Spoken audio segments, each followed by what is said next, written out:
All right. Well, we are just about a minute after the hour. We have a very full program, so I want to go ahead and kick us off, even though I know folks are still joining the Zoom meeting this morning.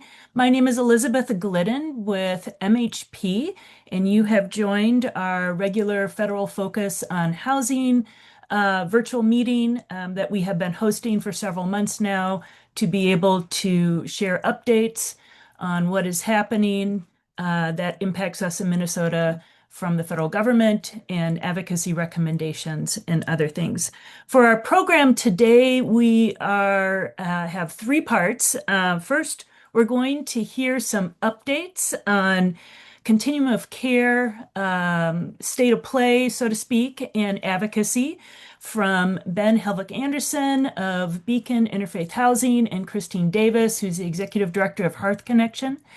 We then will welcome Laura Melnick, who is a lead attorney with SMERLS, the Southern Minnesota Regional Legal Services Organization, to talk about public charge. If folks remember, this was something that was proposed in the first Trump administration and has come back.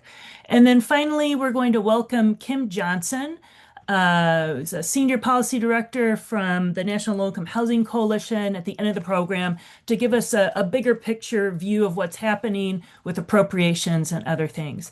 And just as we get started too, I want to note that all this is with a backdrop of some very unique impacts happening in Minnesota right now with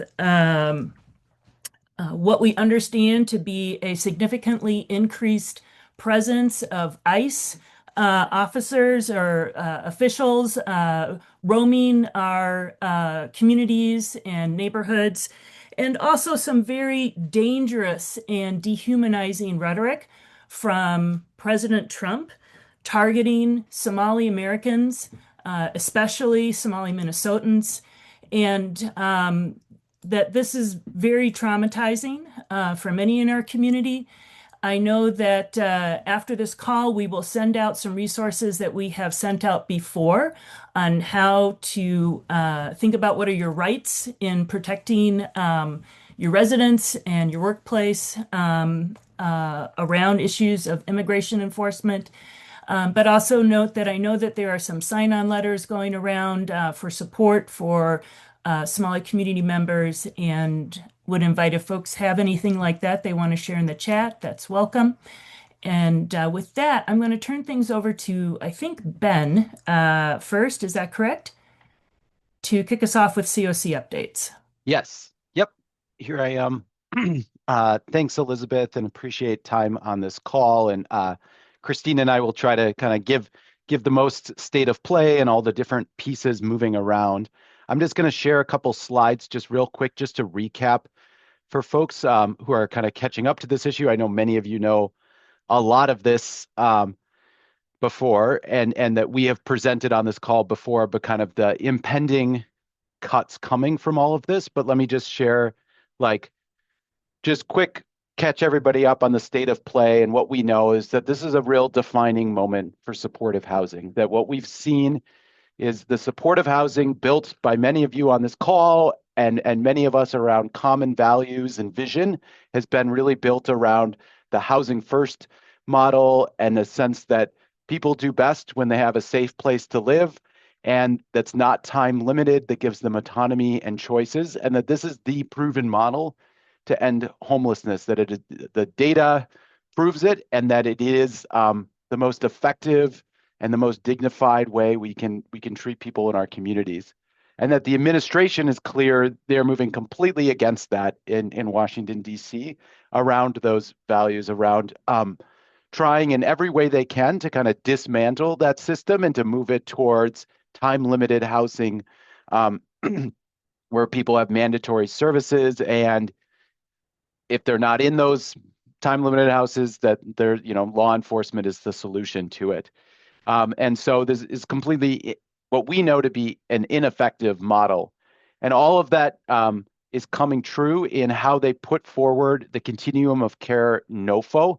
And so this is the continuum of care program rules coming out in all annual contracts to members, and that it is a huge, this is the main way the federal government funds supportive housing. It has for decades been a bipartisan progress in moving towards that model of supportive housing I showed on that last slide.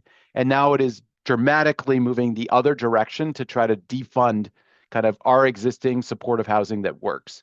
And so it's both the scale and the speed of it is just crazy and devastating to our current kind of supportive housing infrastructure and the thousands of individuals and families that live in it across Minnesota. And so what we know so far around, so the program rules have been announced and changed a couple weeks ago. It very much moves away from local decision making and moving money away from local COCs, which is one way funds are moved away from supportive housing. Secondly, moves it away by putting a cap on permanent supportive housing and rapid rehousing to only 30%, when previously it was, close to, 80% of the funds go to that. It makes service and work requirements. It applies new policy tests retroactively, and really just completely moves against the current system. And so the COC, the 10 COC districts and the tribes who also work in this program, right, will not get all of the same funding they do. And then all of the providers who get contracts will not probably be able to just apply and move to get automatic renewals in the way that they normally were able to do. And so it is real, like, devastating impacts to Minnesota. And Christine will talk a little bit about kind of the numbers and what that all means. But just to really highlight to everyone, like, these changes are dramatic, they are huge in scale, and it is really the worst of what we were predicting was going to happen has happened and moved forward from the federal government.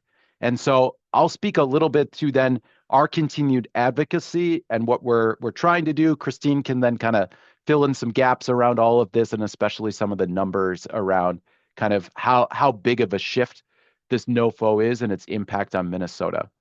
So we have all been organizing, and I know many of you have been a part of kind of the different groups meeting around all of this and really trying to push back both at the federal level and raise local awareness around this. And so one of the big, we've been doing a kind of big media blitz, and many of you have participated in that. And thank you if you've talked to your local media or been a part of things. We've had tons of good articles, both from kind of statewide media, and I've seen some from kind of local media across the state. So really grateful. And I think we've really elevated that.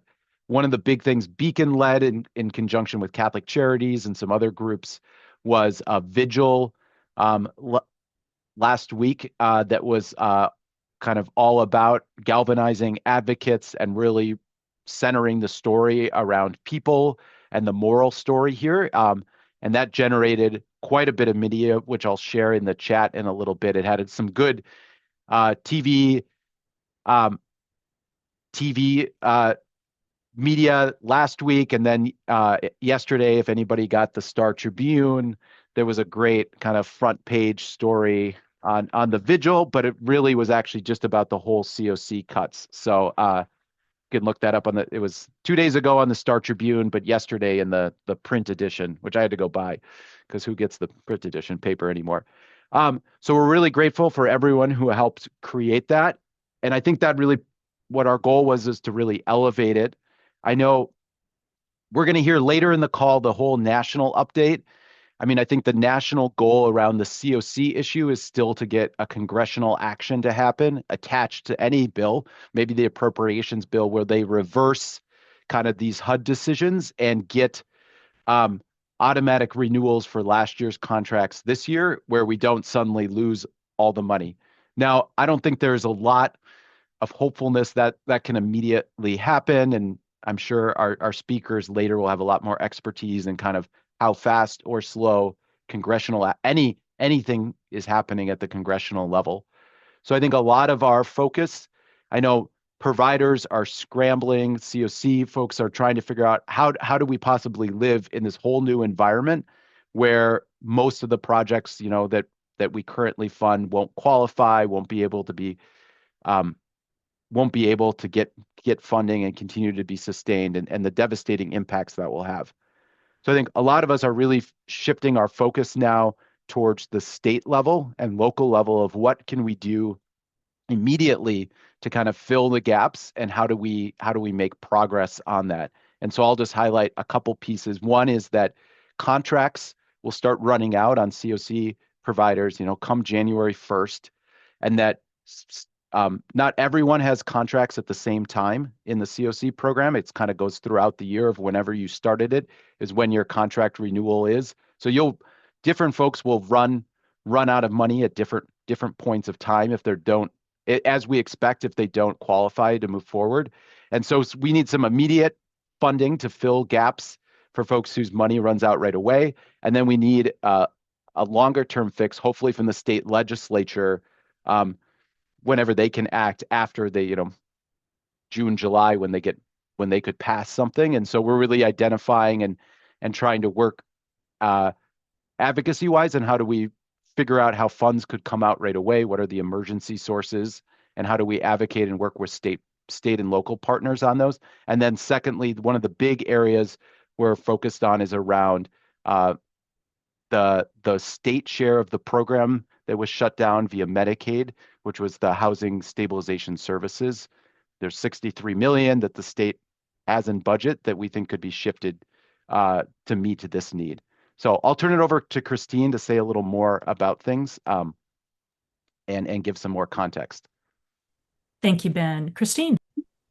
Thanks, Elizabeth. So again, not conceding that the federal decisions are final. There could be opportunities for those decisions to be reconsidered. As Ben mentioned, we are absolutely moving forward on recognizing the importance of having a state safety net option, in particular, because even if there are changes to the federal decisions, as he mentioned, there is this period of time, January through June, when projects will be expiring. And again, the scope I just want to share with folks, the entire annual allocation of awards is in the ballpark of 48 million, but there's actually a couple extra components that add a couple million to that for rural projects and youth homelessness projects. But a majority of the funds are used for rental assistance housing. More than 50% of the funds for sure are used for purposes, but want to highlight and recognize a significant portion are also used for support services, and more than 35%. And also significantly are contributing to the system.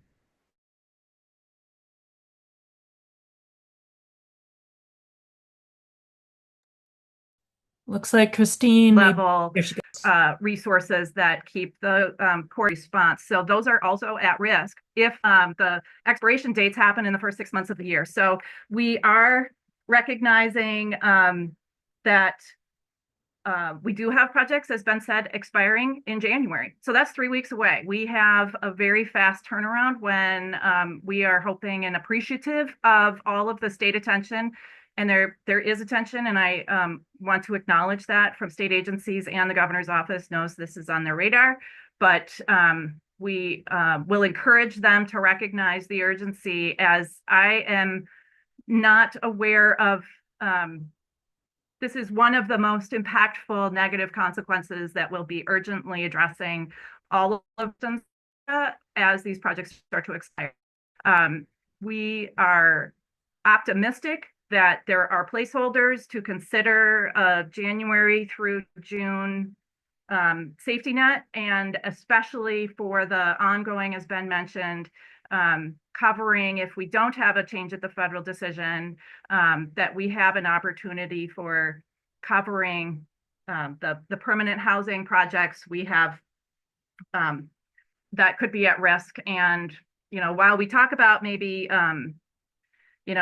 we know there are more than 80% of the funds of the entire, more than 50 million for the COC funds in Minnesota are for permanent housing that are at risk. It could be all of it. it could be anywhere from 70% to all of it at risk. So we are grateful that the state is considering some of these resources. We're trying again, we're working closely with the Continuum of Care leadership and their members to quantify the impact and the timing of how these projects impacts will hit. So happy for any questions that you have about those. Thanks so much, Christine. We do have time if folks want to pose any questions or comments. We could take a couple of those. I'll just say as we're kind of seeing if there, oh, here is a question from Aaron Sutton. Is there a resource available that explains how continuum of care funding is currently utilized across the state? What would be the best way for that, Christine? So we do have information about how the funds are being used, again, per housing expenses, support services, some of the system level things that we need to keep going as well. And I see Patty just came on. I wonder if you're aware of a document statewide that is readily available on that. Okay. Other questions? I'm not sure exactly. There's been like various efforts to put this information together, and I don't have a clear understanding at this second, but we can look because I know there's been folks putting that together. Okay, and then maybe just one last one. So Greg has asked, so I think there may be just like a little confusion about this issue of cuts, and looks like Ben responded. Do you want to just answer? I can just say, so yes, the administration, and there's been an overall push to figure out how to move money away from supportive housing. In the president's budget, he tried to like eliminate the continuum of care and move money away. Congress rejected that in all of their, even though they haven't actually passed a budget, in all the budgets moving through committees, that was never kind of an option. And so the administration switched to doing this administratively, meaning that HUD is just moving and changing the whole program. So that they are, because it's an annual contract program, they're going ahead and saying, we're going to shift the whole focus of this program away and make rules and contract requirements so that permanent supportive housing, what we don't want to fund, is not going to be able to get the money in that way. And so this is all administrative. I mean, you'll all see, I mean, you've probably seen in some of the media coverage and everything, a bunch of states are suing the federal government against this change. Minnesota, and we're really grateful for anybody who helped make this happen. Minnesota is a part of that lawsuit through our attorney general.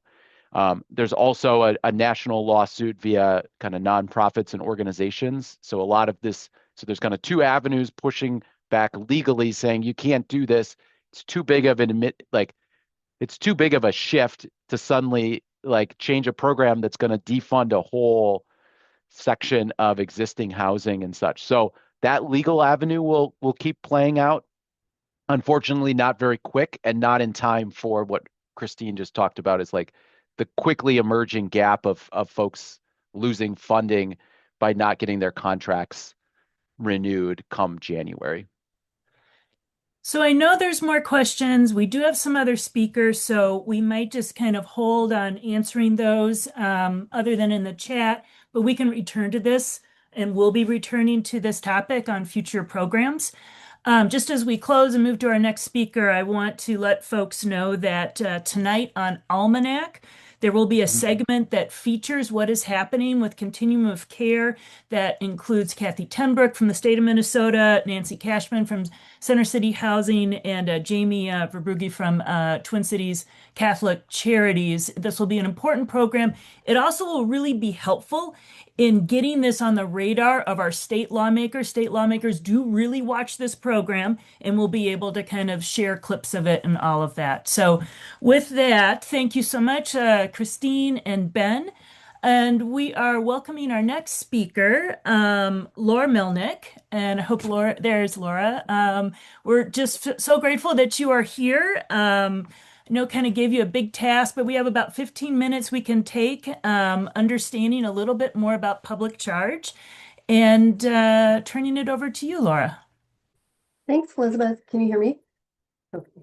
I'm I going to hear go you ahead and perfectly. okay, I'm going to share my screen. I have a longer PowerPoint that Elizabeth has and can share with you if you want it, giving some background, but I'm going to try and share an abbreviated PowerPoint and just kind of go through it real quickly, if that's okay. Let me see if I can do this. Let's see. Can you see my PowerPoint here? Yes. Okay. You might want to put it in the presenter form if you can, but we can see it just fine. So don't worry about it. Can you see it now? There it is. Perfect. Okay.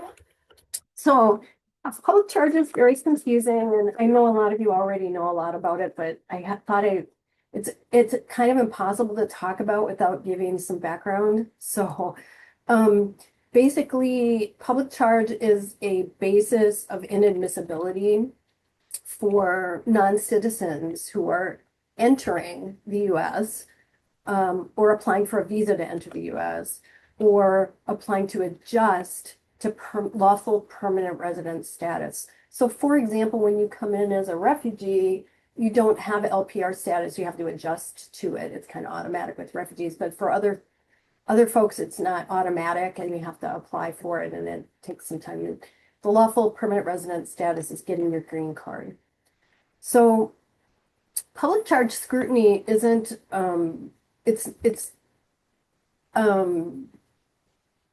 I think I put these out of order here. Sorry. Basically, when determining whether a non-citizen is likely to become a public charge, the immigration officials look at the totality of the circumstances. But that's out of order, I'm sorry. A public charge is a person who the government believes is a burden on society. And the US has denied admission to non-citizens on public charge grounds since 1882. It's not a new thing, it's been around forever.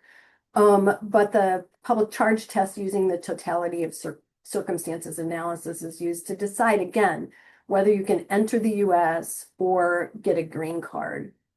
It's not used when people are applying for citizenship. It's not used when people are seeking to renew their green card, temporary permanent resident status, or temporary protected status or DACA status. It's also not used for deportability or deportation, at least at this point. So and a very, very important thing to remember is that most of the non-citizens that I'm working with and most of the non-citizens you all are going to be working with are not subject to public charge scrutiny. So that's kind of like a huge important piece to keep in mind. So the people who are among the people who are not scrutinized for public charge purposes are refugees, asylees, Afghan and Iraqi special immigrants, Cuban and Haitian entrants, Central Americans who came through NACARA. There's just a ton of them, special immigrant juveniles, people applying for temporary protected status, petitioners for T visas, that's the visa for victims of severe trafficking, Violence Against Women Act, self-petitioners, certain other people who have been battered or subjected to extreme cruelty in the US, petitioners for U visas, that's a visa for crime victims, and a bunch of other people. So honestly, it's just look at all these exempt groups. These are all not subject to public charge scrutiny. So there's something else going on with public charge, which we'll talk about in a minute. But what we're going to look at real briefly here is 4 policies. So in 1952, the Immigration and Nationality Act was enacted, and there was a public charge provision in there. In 1999, after welfare reform in 1996, the Attorney General put forth a guidance on public charge. And then in 2019, the Trump administration put forth a new public charge rule, which I'll be talking about. Then in 2022, President Biden almost immediately introduced a much better version of the public charge rule. And now we have a new proposed public charge rule that was introduced with expedited response time. Usually you have 60 days to respond to a notice of proposed rulemaking. This time there's 30 days. And I'm going to talk at the end about what options there are to respond. But going back to this, from 1999 to 2019, public charge in the United States was determined by the Attorney General guidance. And public charge was defined as somebody who was likely to become primarily dependent on the government for subsistence. And that was demonstrated by either the person's receipt of public cash assistance for income maintenance or institutionalization for long-term care at government expense, which is Medicaid or medical assistance in Minnesota. The benefits that were scrutinized were just exclusively SSI, which is a disability program or a program for low-income, disabled or elderly folks who can't work. Family cash assistance, our MFIP program, which is a TANF program. I don't need to go into all that. Our general assistance program for adults without dependents, and medical assistance, but only again for long-term institutionalization. And the test was totality of the circumstances. Past receipt of benefits was just one factor in the totality of circumstances test. There were a bunch of other factors. And the family's receipt of benefits. So wasn't a factor unless the benefits were the sole means of support. So in other words, the receipt of benefits by a family member and not by the person seeking to adjust status was just one factor. And only a factor if it was the sole means of support for the family. Benefits that were not considered included a whole host of them. I just put a few here. Regular medical assistance, Minnesota Care, CHIP, Children's Health Insurance, SNAP, which is our food stamp program, WIC, school lunch, housing, childcare, energy assistance, foster care, Head Start, etc. Okay, so in 2019, the first Trump administration, I'm sorry, 2018, it's actually 2019, 2018. 2019, the Trump administration published a new rule which upended all the past practices. It redefined public charge as a person who receives one or more delineated public benefits, even for just a few months.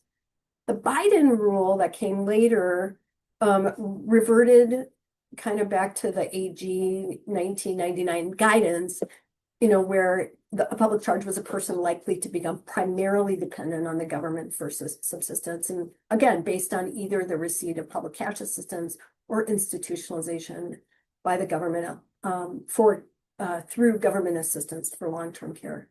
The Trump proposed rule is terrifying because it doesn't include any definitions, and it rescinded all of the definitions in the Biden rule.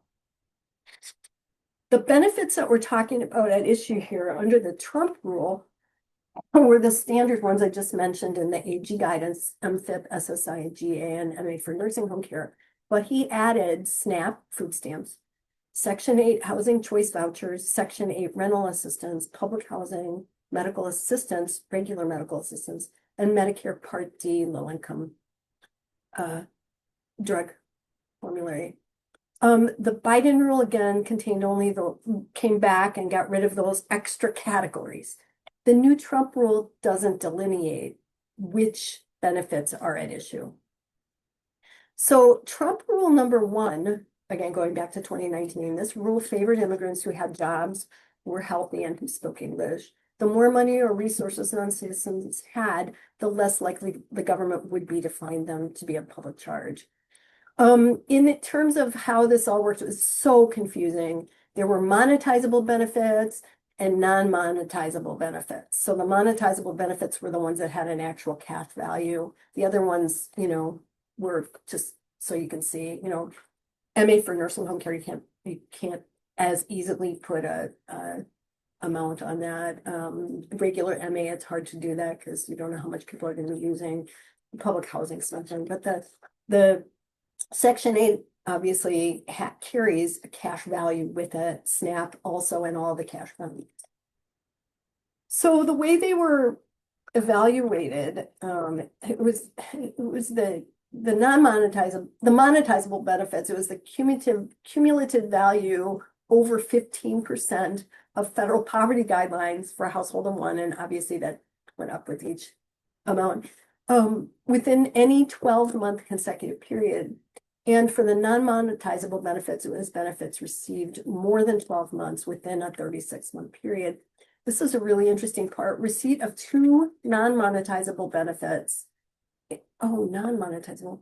Okay, I'm not sure that's monetizable or non-monetizable. It doesn't really matter. In a particular month counted as two separate months. So it got to be really confusing because what that meant was if you received Section 8 SNAP and SSI in 1 month, it would count as if you received 3 months of benefits. So you could again, you're considered a public charge if you used more than 12 months of benefits in a 36-month period. If you're using 3 or 4 benefits in 1 month, you're going to use those benefits up really quickly. So the Biden rule completely went back to the Attorney General's guidance of 1999 and did it even better because it really specified this government still looks at the totality of the circumstances. But again, non-citizens have to be primarily depending on cash for their subsistence in order to be considered a public charge, or relying on MA for long-term nursing home care. And the receipt of benefits was just one negative factor. But the positive factor would have been the existence of a valid affidavit of support. So I don't have time to go into all this, but most non-citizens who come into the United States, not necessarily in Minnesota, but in the United States, come through the petition of a relative.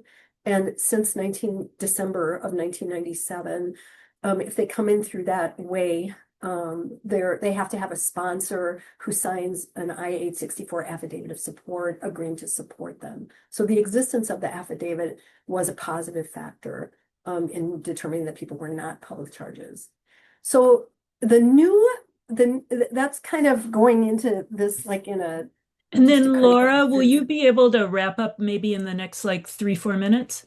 Oh yeah, I'm Okay. at the very here. So All right. this new rule is published. I gave you the site where it's published. You should read it. It's really frightening. And I'm just going to say the most important things to know about the rule is that it's purposefully vague. Unlike prior iterations, it doesn't list which specific government benefits will be considered in making public charge determinations. It doesn't say whether receipt of past benefits will be relevant. It doesn't address what effect, if any, requesting benefits for dependents will have. And it doesn't state which government benefits will not be considered. So everything's on the table here. The notice of proposed rulemaking discusses the chilling effect as a positive factor, likely to save the government billions. And it says this in the notice of proposed rulemaking because both citizens and non-citizens are likely to forego applying for assistance because of the public charge rule. So what I've done here, one thing again, most non-citizens are not going to be affected by this, but the chilling effect is going to exist anyway.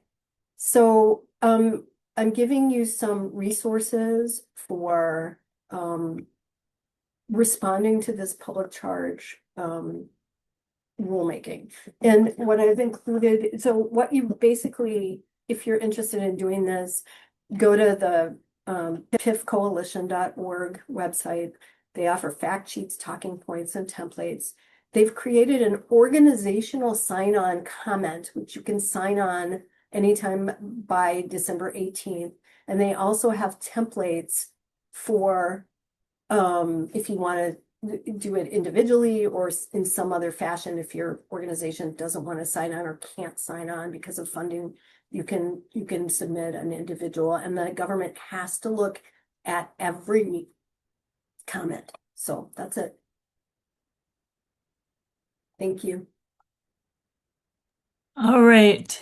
Thank you so much, Laura. And just, I want to acknowledge I kind of gave Laura sort of this impossible task to do a brief update on public charge, but I thought it's difficult with so much information going on, but we thought this was important to just kind of really put this on your radar, what it is, and have a way to point you to more resources. And we will be forwarding those slide deck from Laura, as well as the Protecting Immigrant Families resource toolkit information. So thanks. It's good to know that you are also recommending that one, Laura.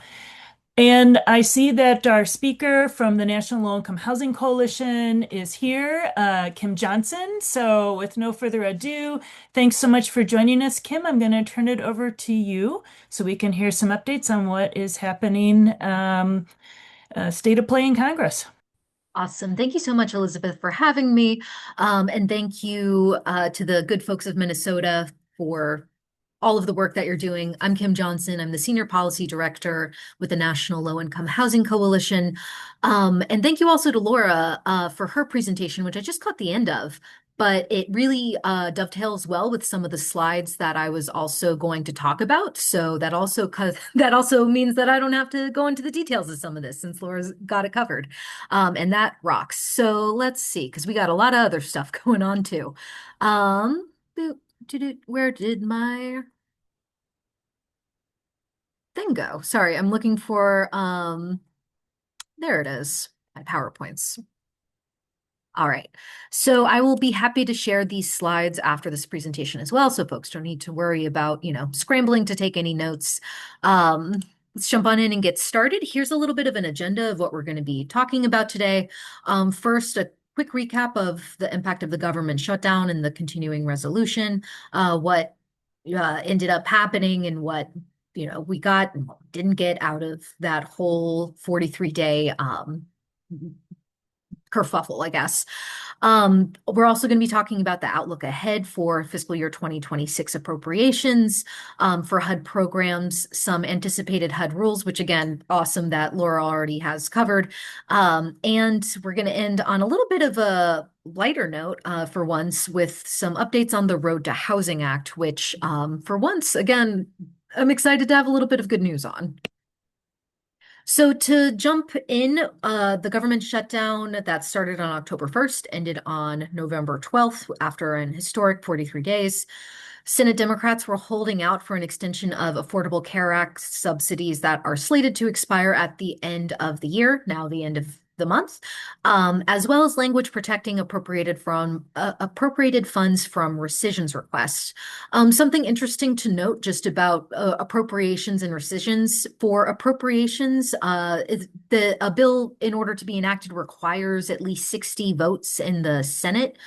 So it all but requires bipartisan support in order for appropriated bills to be enacted. While a rescissions request only requires a simple majority of 51 votes in the Senate. So when one party controls the House, the Senate, and the White House, funds can be rescinded along partisan lines, even though it took bipartisan support for that funding to get enacted. So we saw that earlier this year, of course, with funding for PBS and NPR, among other important programs. But just wanted to kind of flag that interesting legislative loophole in how things are funded. So we got a final continuing resolution on November 12th that extends federal funding through January 30th. It also hired back workers who had been fired during the shutdown. During the shutdown, it's usual for federal departments to furlough federal workers who are not deemed quote unquote essential to operation of the federal government during the shutdown. However, the Trump administration took an extra step and said that these employees are not just furloughed, but they are fired. The language in the CR rehires these employees, but only through the duration of the continuing resolution. So we're paying attention to ensuring that when the CR expires, these employees are not just fired anyway. I think about 450 HUD employees were furloughed during the shutdown. So that would be a huge impact on the HUD workforce. That continuing resolution also guarantees back pay for furloughed employees as well as those who were working without pay during the shutdown. But there are no ACA extensions or rescissions protections. There are still negotiations going on in Congress around an extension of the Affordable Care Act. So there still might be something that comes through before the end of the year. But negotiations haven't been going particularly swimmingly. I think that Congress is set to vote on a Republican-backed House bill this week, and the Senate is going to be voting on a Democrat-backed bill. So a lot of space between the chambers on trying to reach an agreement on this. The government shutdown also, of course, brought with it legal snaps around the Supplemental Nutrition Assistance Program, or SNAP, when the federal government delayed funding to assisted households, putting at risk assistance for 42 million people who rely on SNAP to pay for groceries. It also delayed funding for the Low Income Heating and Energy Assistance Program, or LIHEAP.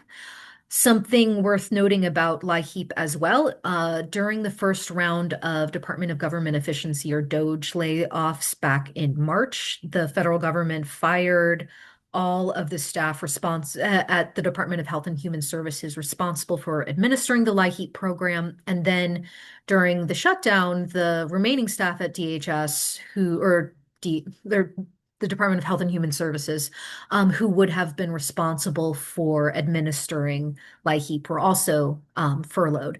So those remaining staff have been putting in extra hours in order to make sure that that grant funding gets out to communities. My understanding is that it's flowing or starting to flow again, which is good, because I remember at one point there was concern that that funding wouldn't hit communities until January.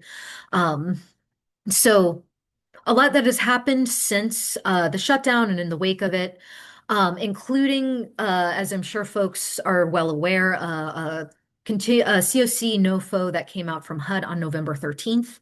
Unfortunately, I am restricted in what I can speak to publicly about the COC NOFO right now, because NLIHC, our partners at the National Alliance to End Homelessness, and our partners at the National Homelessness Law Center, along with some of our state partners, are suing the Trump administration over the COC NOFO.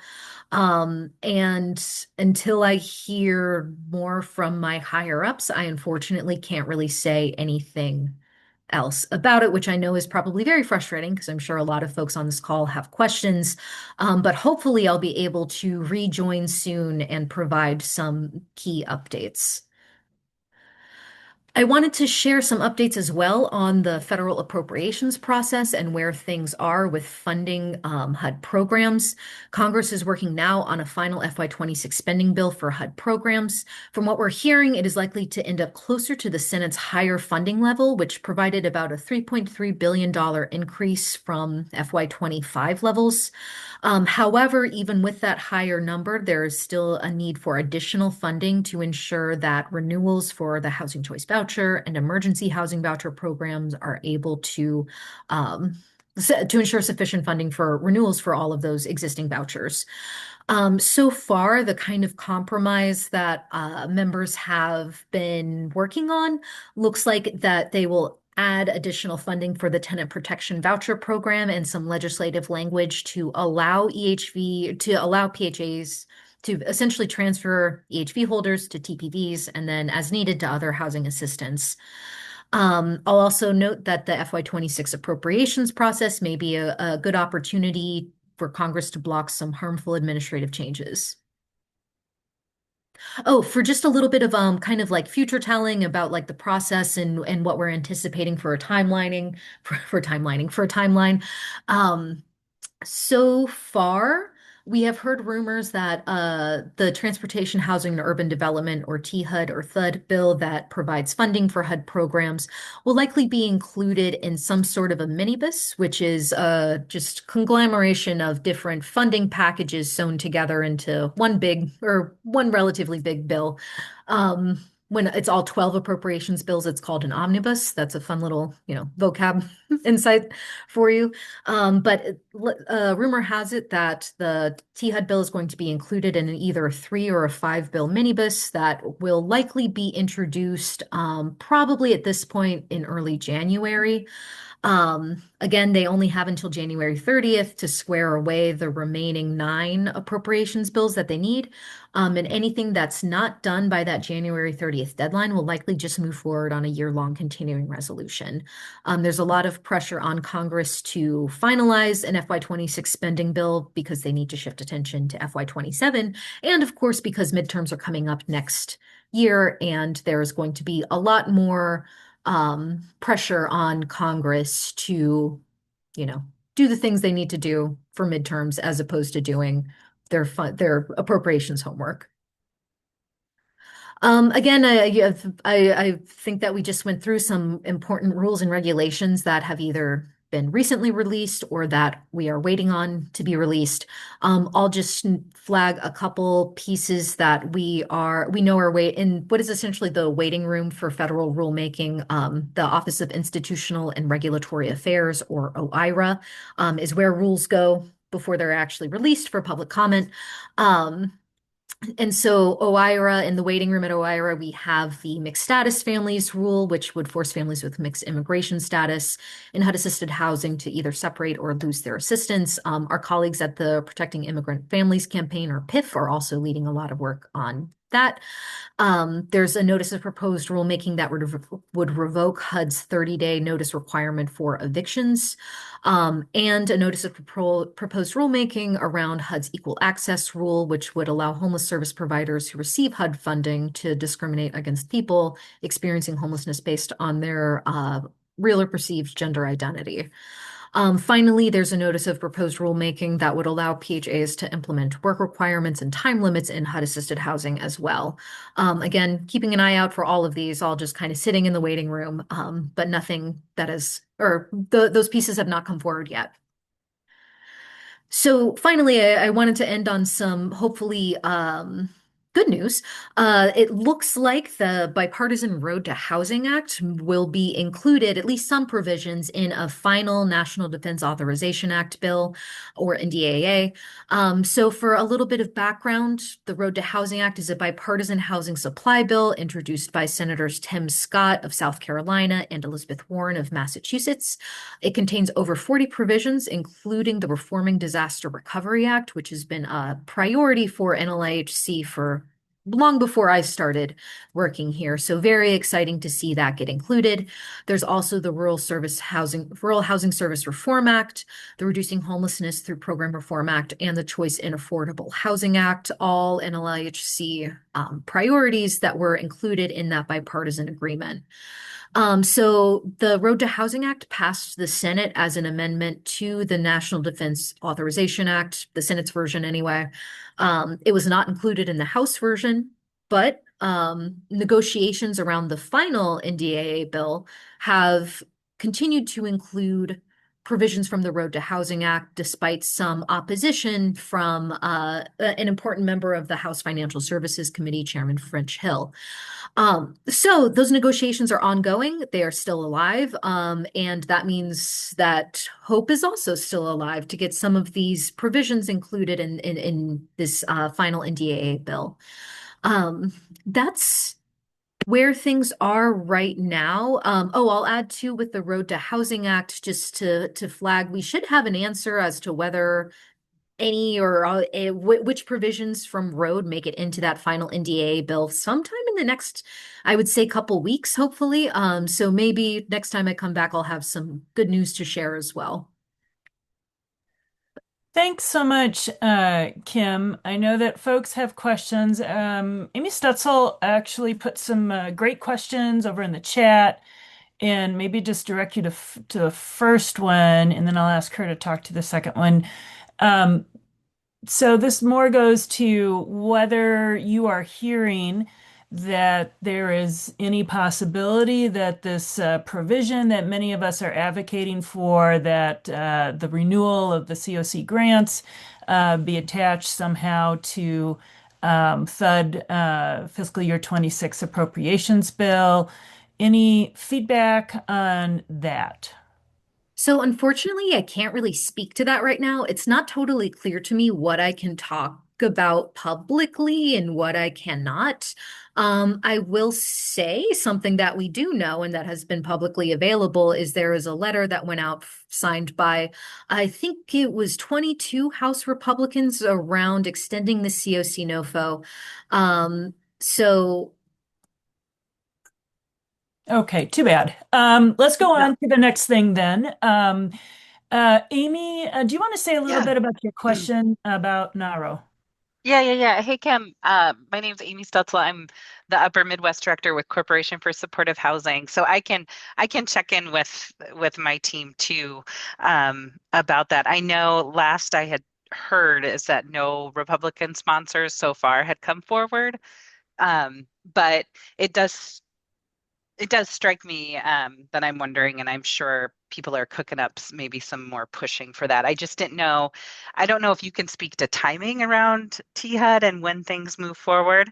Like, I'm just wondering what our timeline is for whether or not this is going to make it in there or not. yeah, so great question. So the timing for the THUD bill, we're expecting to see legislative text as soon as probably early January. Okay. They need to pass something by the end of January, so that's kind of the rough timeline. I'm the kind of person where I don't think it's over till it's over. So that's kind of a rough timeline for action that we can take. Got it. Thank you for giving us that kind of snapshot of that. And then my other question is about, so I saw a lot in there, which I wasn't aware of things like mixed immigrant family status. But then there were some other things in there too, and I can't remember which ones. It sounded like housing authorities might have some discretion, like the feds will say, you are now allowed to do this if you want, and then local housing authorities can either choose whether to write that into their rules or not. Do you know if national orgs like NARO or any other kind of more national kind of housing authority bodies are saying, hey, let's not do this and pushing against that? Like if they take stances like that? Yeah, great question. So I'll flag that for sorry, I'm just thinking through things. So it kind of depends on which proposal is going forward. I think overall, PHA groups like NARO have historically stood in opposition to proposals like the mixed status rule. We saw that, come rear its ugly head in the Trump administration part one. Um, they there are certain aspects that it kind of depends whether or not PHAs have that discretion depends on kind of what rule or policy is being changed. So for the notice of proposed rulemaking, when something is, in an NPRM, it's not, depending on the language, it's not so much guidance as a mandate. Um, and so the NPRM for that reason is a lot more, I think, dangerous than, say, just guidance from HUD, or like we saw the Secretary of HUD issue a letter last week, I believe, that essentially encourages PHAs to use more restrictive screening practices for conviction and arrest records. But that is like a letter encouraging PHAs to do that and not mandating that they do it. And so that's a little bit of a different kind of beast and allows a lot more flexibility and for what PHAs want to take up. To that kind of point too about the letter from the secretary, my understanding from our industry partners is that there is no appetite from their members to kind of take up HUD's offer to, increase restrictions around Okay. criminal background screenings. There's also in that letter, the secretary says that PHAs can post a number to the Office of the Inspector General to report potential crime or quote unquote illegal aliens on the property. And again, PHAs, from what we've heard from our industry partners, like there's no interest among PHAs to post that number. Great. Awesome. Thank you. Of course. And I see a great question from Sue and also a little hand from Sue. So I'm going to get to your question in the chat first, and then I'll ask you to unmute.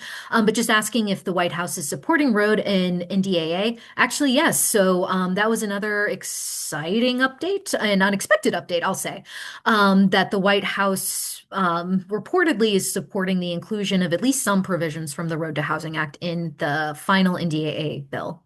So that was good news. So, thanks and thanks for the great overview. Sorry, I have a cold. And also thanks for you guys being a part of the lawsuit. Appreciate that. Also in the hearing on Wednesday morning, Representative Waters was much more positive to Road to Housing being a part of it too from the House, which was good to see. So that's great. And then just going back to Amy's question, when the draft regulations came out around this public housing area, it sounded like a very small percentage of public housing authorities would even look at taking that up. So that was some of the initial stuff earlier this fall. Thanks. Thanks again for all your great work. Thank you, Sue, and thank you for flagging that too. Yeah, I think the general sense, public housing authorities aren't looking to make their lives harder. They're not looking to make the lives of their tenants any harder than, who wants to take on more administrative burden and paperwork to do what? Evict people or to, get people kicked out of their housing. So that seems to be the general vibe of like people are not particularly interested in doing some of these actions. Maybe Yes, and I'm sorry. Go ahead, Elizabeth. No, I was just going to do like one last follow-up on the question about road to housing and the White House's support. Do you have any understanding of what provisions are supported either by the House or by the White House? Yeah, great question. And a good flag too from Dave that there is some good manufactured housing language in road that we are also glad to see in there. So I think we've heard some just like kind of like scuttlebutt on what Republicans like, what they don't. It falls along perhaps unsurprising lines. Our understanding is the White House likes the Reforming Disaster Recovery Act in there, which is great, because the House Financial Services Committee chair has historically been a little bit reticent to do a lot of activity around RDRA for whatever reason. So that's good. Some of the stuff that it seems draws a little bit more ire are the provisions around homelessness reforms. There's, I think, good bipartisan agreement around the Rural Housing Services Reform Act, as well as manufactured housing provisions. That's kind of my understanding of where some of the provisions or negotiations around those provisions lie right now. Great. Well, I know we're kind of at the last minute gosh. here before I know time flies by. Yeah. Well, we're so appreciative, Kim, of you joining us. For folks to know, Kim, like right before this, was addressing another state's coalition. So hopping all around the United States with updates from NLIHC. So we're really glad we could be on your list today. Thank you so much. And to everyone else, thank you for joining the call. And we will talk to you soon.